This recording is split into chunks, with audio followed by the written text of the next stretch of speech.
You're watching Raptors Today. Sherman Hamilton, Paul Jones, and I am Savanna Hamilton. Guys, let's talk about Chris Boucher. Now, he's no secret. Secret's out. He's good. He's really, really good. He proved that. Last night, I had to refresh the stats, the online stats, because I couldn't believe what I was seeing. He had more points than he had minutes at one point. Okay? So let's talk about it. Sherm, he's jumped incredibly in his offense, especially from last year. What improvements in particular have you seen? Well, obviously, he's scoring the basketball much more. His goal percentage is off the charts. For a guy that shoots the three, it's amazing that his field goal percentage is so high. But the most important stat that we saw on that board was the minutes. I mean, he's getting significantly more time. And with the way that the front court is playing for the Raptors right now, I think he's going to get even more minutes as this season rolls on. But I just love his confidence. And he's always been a confident guy. He's got a little bit of a swag to him now. He knows he belongs. He understands his value.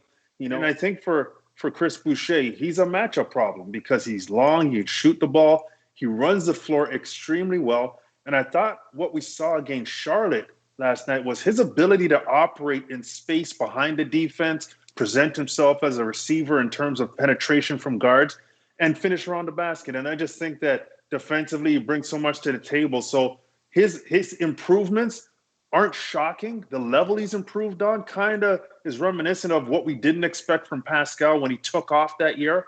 But I just think that he's going to get better and better, and his career year is going to continue because he's going to get more opportunities. Interesting, Savannah. One of our colleagues in the U.S., when asked for a player that would have a season where people would notice and he was going to get paid next year or be in line for a big raise at some point, the name that came up was Chris Boucher. And you look at what he's done, as Sherm said, he's getting more minutes. And we all know that when you know you're going to be in the game and you don't have to look over your shoulder, or every time that buzzer goes, you're not looking for a sub to replace you, you relax a little bit. The game comes to you. He played well last year, but he knew he had limited minutes. He had limited time. When Ibaka was out, Serge was eventually going to come back. Mark was out, Mark was eventually going to come back. And Chris made the most of his opportunity. He's doing that again this year, but now he's not looking over his shoulder for anybody to replace him. He's developing some chemistry. Kyle Lowry's an old school point guard that has been taught, look after your big man, feed the dog, he'll guard the yard. And he's got a chemistry going with Kyle that's developing. It's maturing. Lobs up to the rim, as Sherm said, operating behind the defense. The bounce passes going to the baseline. And Chris is always a guy that's played with energy, not afraid to step out. He's aggressive on the boards. And Sherman and I did the game on the radio last night. I think it was Devontae Graham raised up for a three-pointer, and Chris got it. Chris got a piece of it. It didn't get all the way to the basket. And we both said, oh, because you know what? He gets out and closes out and gets a hand up and distracts and challenges shots better than probably any other big on the Raptor roster right now, getting out to the corners and coming out to the perimeter. And in talking to coaches around the league, that's one of the things they said the Raptors were missing when they lost, basically a defensive lineup with Danny Green, Kawhi Leonard, Marc Gasol, and Serge Ibaka. They're missing the ability to close out with quickness and length. Chris Boucher provides that. So he's just doing a marvelous job. His offense has blossomed, and his defense continues to shine also. Absolutely. Feed the dog and he'll defend the yard or guard the yard. I love that. I'm taking that one for next time. I took it from somebody too. It's okay. I like that. Okay. Recycle it. Sure. Now Nick Nurse has put more faith in his bench rotations, particularly looking at Utah, Watanabe, and Stanley Johnson now. How has his trust with those two guys in particular has grown with the coaching staff? Well, we're seeing it in terms of how quickly they enter the game now. I mean, before they weren't even on the radar, and now we're seeing them get into the game very, very quickly. And I think for Nick Nurse, he wanted a few things from the bench. Number one, when the bench comes in the game, they've got to do two things. They've got to have energy and they have to execute, the two E's. And I think that when you look at those two qualifications, both Utah and Stanley do that to the maximum right now. They're getting in the floor. They're being aggressive. They're doing a good job on both sides of the basketball. And I said this yesterday doing the game with Jonesy. You look at the stat sheet, the Raptors are shooting such a high field goal percentage. Utah at the point had 3 points. Stanley had 6 points. But you can't tell me they didn't have significant impact in the game. Their defensive presence, their ability to facilitate offense in terms of getting second chance opportunities, and then getting on the floor and hustling and creating steals and being a disruptor on the defensive end. I just thought those two guys really fit the qualifications that you want coming off the bench. And they do it with athleticism. They do it with length. They do it with physicality.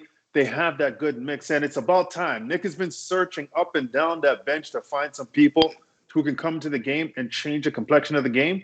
He's got a couple right now. And let's tip our hat to the young fella as well. Malachi Flynn has come in and had some very, very positive minutes when he's hit the floor. You're totally. Oh, go ahead, Paul. No, I was going to say, I agree with Sherman. Like they were searching for defense. This team was built, its staple was defense. And the fact that Stanley and Utah in particular come in and can play great defense, can play physically, can play with, Utah's length and his energy. Those kinds of things are what's going to get them in the game. Nick already has an offensive guy in Norm to bring into the game. He needs defense, and those two guys fit the bill. Now, Nurse spoke to Stanley and Utah about them in the press conference earlier. Let's hear what he had to say.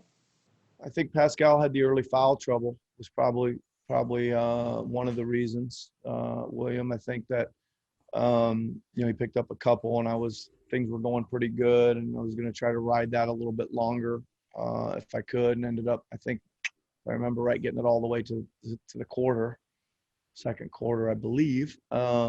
So they were both just playing solid, And again, I think that's really, they play hard. They're pretty active on D. They're chasing down rebounds, those two guys, and there was enough just kind of ball circulation going on that it didn't really matter who was, the offense was getting the shot, not particular guys. And again, they get it swung around to them sometimes in rhythm opportunities, and they're stepping in and taking them. And that's, it's going to be a couple times a game for those guys in limited minutes, but those are the right shots and they got to take them. But I just think they were solid, great effort and solid. And that's a good combination. And again, gives us some strength with Stanley and some size with Utah out there as well. It's kind of similar. Yeah, I guess, Stanley, just like OG, enables us to kind of switch him down, play a little more switching, and he can take the fives and use his body on the posts. And again, I think Utah, he might be, I'm not sure he is, but he might be a little limited athletically, but he makes up for it and hustle and just never gives up on a play. You look 1 second, it looks like they're going to, they try to go at him and ISO him. It looks like he might be beat, but he just keeps staying with it. And all of a sudden he's deflecting a pass out and we're heading the other way. Or he gets back in front and makes the shot really tough, or he gets from the side and makes it a pretty good challenge anyway. So, just again, it's some length, and if you're going to play with some effort like that, you can be effective. You can catch Saturday night's game against Charlotte Hornets at 7:30 on TSN, and of course the pregame on NBA TV Canada. Now, Sherm, we always talk about adjustments, usually when it happens to be a loss, but this is a win. It was a tough win. What adjustments can they make for Saturday night's game? Well, again, we saw down the stretch, the Raptors struggled offensively to really be consistent in a game where I thought their offensive flow was excellent from the three-point line. It was good. A season-high 33 assists. They did a good job moving the basketball. There were a lot of positives offensively for this team through about 3.5 quarters. And you could argue that the slippage started middle of the third quarter a bit in terms of their inability to be consistent. They had a chance to extend the game, got it, I think, to a 17-point lead, and then ended up getting a turnover, and then Charlotte just got back into the game possession by possession and brought it down to a 7-6-point game. So I just think that they've got to eliminate those type of stretches where they're giving that lead away. And then offensively, I thought they stopped moving the ball late in the fourth quarter. They stopped utilizing all of that good drive and kick game and spreading out the three-point line and making sure that defense for Charlotte had to really extend themselves and then try to figure out how to guard the three-point line. So it's something they definitely have to work on. And I do think that they're going to have to figure out that zone for Charlotte because that really stymied them. The other side of it was defensively to start the game. I thought Charlotte had way too many opportunities in the paint. They attacked, they got into the gaps. The pressure on the ball, to Jonesy's point about guarding the yard, was not significant or consistent early in the game. And they've got to change that to start the game tomorrow. Now, Jonesy, I want to hear your thoughts on what Coach Nick Nurse had to say about adjustments going into Saturday. Can you adjust kind of from one night to the next? Like for example, we created a lot of really open looks in a good portion of that game. And I would imagine that they're going to come out and be moving with a little more energy and a little more speed to try to take some of those away. So the first thought is don't expect it to be the same, right? Even though it's the same team and all that kind of stuff, I would imagine you can get yourself in a mindset of thinking, well, this was here the other night, and maybe it isn't as clean a look or whatever. I don't know if I'm making any sense there or not, but if the pressure does turn up a little bit, are you ready to go to plan B? Are you going to back cut it out? Are you going to be able to, penetrate wider gaps because there's more, pressure or whatever? So that's probably where my thoughts are right now, but again, I guess you got to wait till it goes up. But no, we played, again, 30 plus minutes of really good basketball. We got to continue to stretch that out. That would be more to your longer term question. Can we extend these things out and can we get rid of mistakes? There was still, a good 15, 20 defensive mistakes, and that's too many. We got to cut that in half.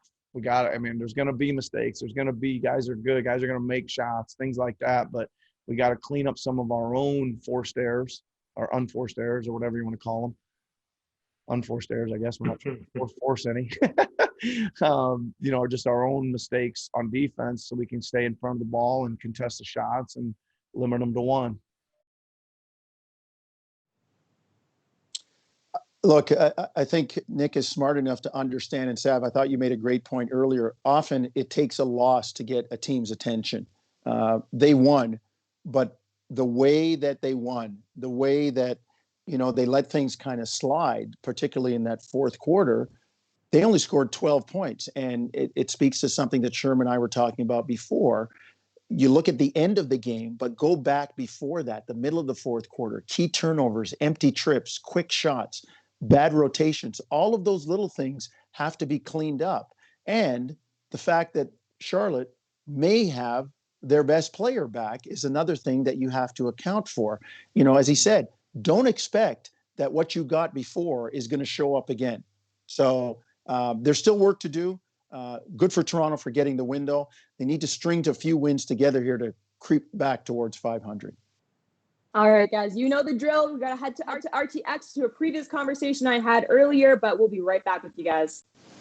This is RTX, and today on the show, we have Natasha Shivraj, a technical producer from TSN 1050. Natasha, so nice to have you on. It's your first time. Hi, thank you for having me on. I'm very excited to be here. And an OG face to RTX, we got Randall. Why did I call you Randall? I'm too used to calling you Randall all the time. It's Randy Irvin, host. You can call me Randall. I can't call you Randall? Oh my gosh. For sure. Yeah. Okay. Well, you already know you can call me Sav, so we're close. We're close like that now. All right. So Chris Boucher, we got to talk about him. Josh Lewenberg, he tweeted last night saying that, Chris Boucher said that, starting or not starting, I think I've pretty much shown what I can do. Now, he's right. Chris Boucher has shown what he can do. But Randy, I'm going to ask you, has Chris Boucher earned a spot on the starting lineup, or is he better off in the second string?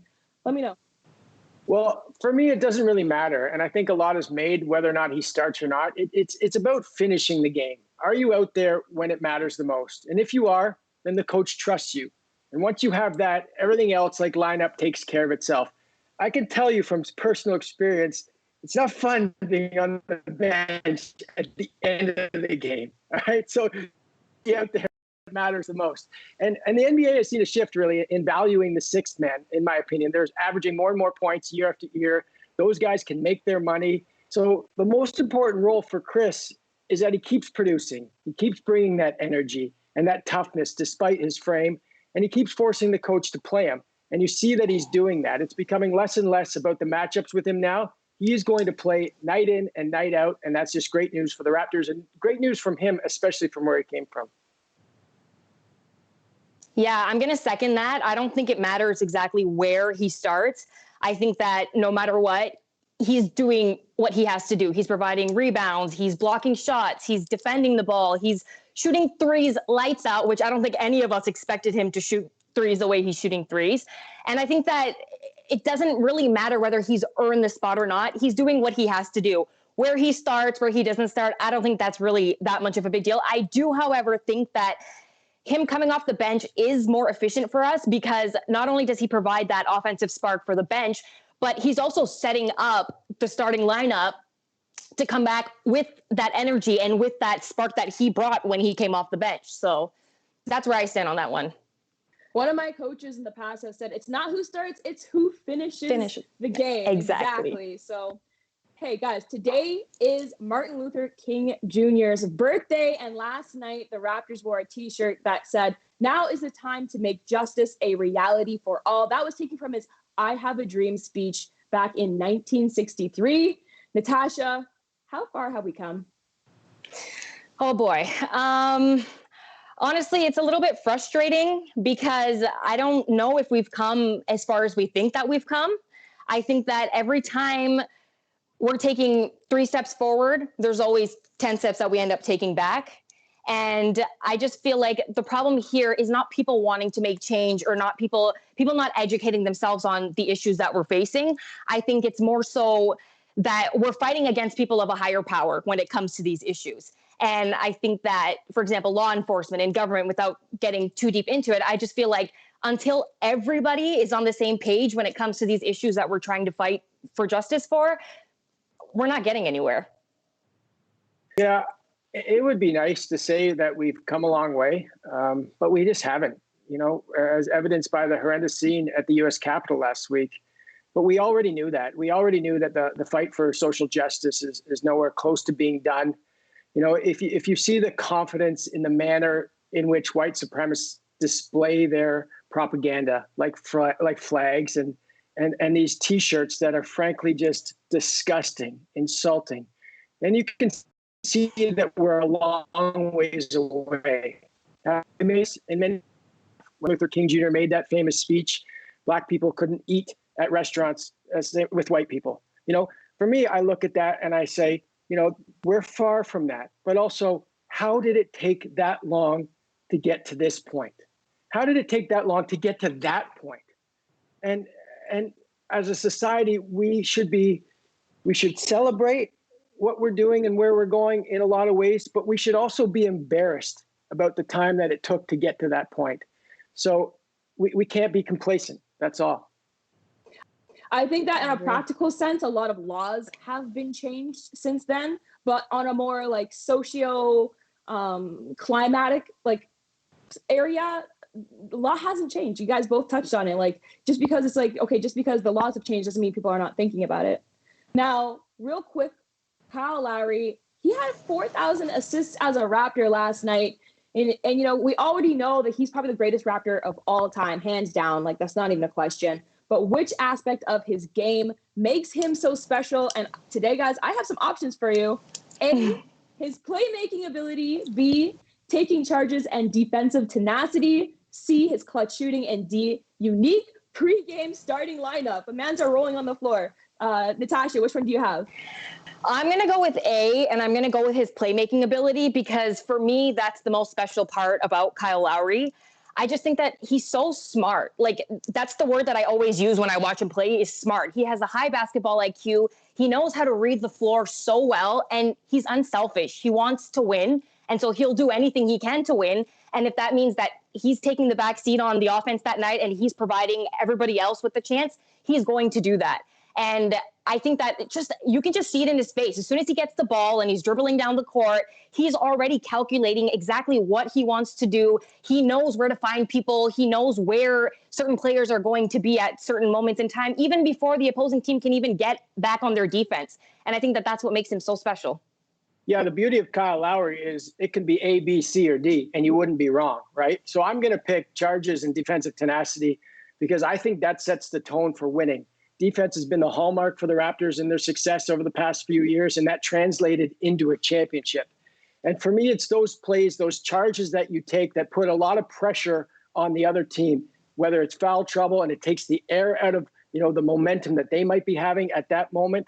And most importantly, I think his toughness, night in and night out. He's one of those guys that deserves the money. He lays it out on the floor every night. And I don't know if you could say that about every NBA player. It's nice to have a guy like him on our team, that's for sure. Hey, Charges win games, but more importantly, defense wins games. Thank you guys so much, Natasha. It's been a pleasure having you on. And Randy, as always, looking forward to having you back as well. The Raptors have a tough upcoming schedule ahead now. Normally, they're supposed to focus on the next game ahead of them, but we can't help but notice the games ahead here. So we got Miami back-to-back. That's following Dallas. And then we got Indiana and Milwaukee to cap it off on the end of the month. Now, Jonesy, how can this group sustain the consistency and the positives that they've been able to get through the last couple of stretches here through this upcoming tough stretch ahead? Well, we've seen improvement. The record hasn't bore that. It didn't always manifest itself with wins, but we saw improvement when they headed out west. They 1-3. They could have easily been 3-1. We're talking about this team differently. If a couple shots from Pascal fall, they get a win against Charlotte. It seems like they're establishing some stuff around the bench and roles and the team kind of playing better. I thought the win against Charlotte was a good one because it's like this team is rejigged itself and they're learning how to win again. And it's a good time for them to do that and to be playing well, playing better, going against some of the better teams. You saw on that board, Dallas, Miami twice, Indiana, Nate Bjorkgren doing a terrific job there. So, you would hope that the rising tide lifts all boats, the fact that they are playing better and they're going to need to play better because they have better opponents. Yeah, I just think that right now for the Raptors, you want all the tests that you can get and figure yourself out and understand that it's all going to build from the defensive end. In this next game against Charlotte, I expect them to be better on the defensive end from the jump and to build consistency there while their offense continues to flow. Now, it's going to be a good game. Looking forward to it. They have one piece that's slightly different than what they had on Thursday, and that's Gordon Hayward. Quickly, guys, Paul Jones, please give me your thoughts on how that's going to be different for the team. Well, as I said earlier, he's their best player, and everything goes through him. He's one of those guys on the wing who can create his own shot, who's a veteran and can get shots for other people. Yeah, he's a big reason. He's a big reason for their success. And let's face it, Charlotte's the number one assist team in the league. Gordon Hayward is a facilitator and a scorer. So he's going to help them in so many areas. And defensively, his size is a factor because he can switch and defend guards as well as bigger bodies. So he's going to have a definite impact on his game if he's healthy. Well, thank you again, guys. Pleasure talking to you as always. We will catch you at the next time on Raptors Today. Thank you for watching our latest episode. Make sure you subscribe to all the Toronto Raptors social channels so that you don't miss a thing.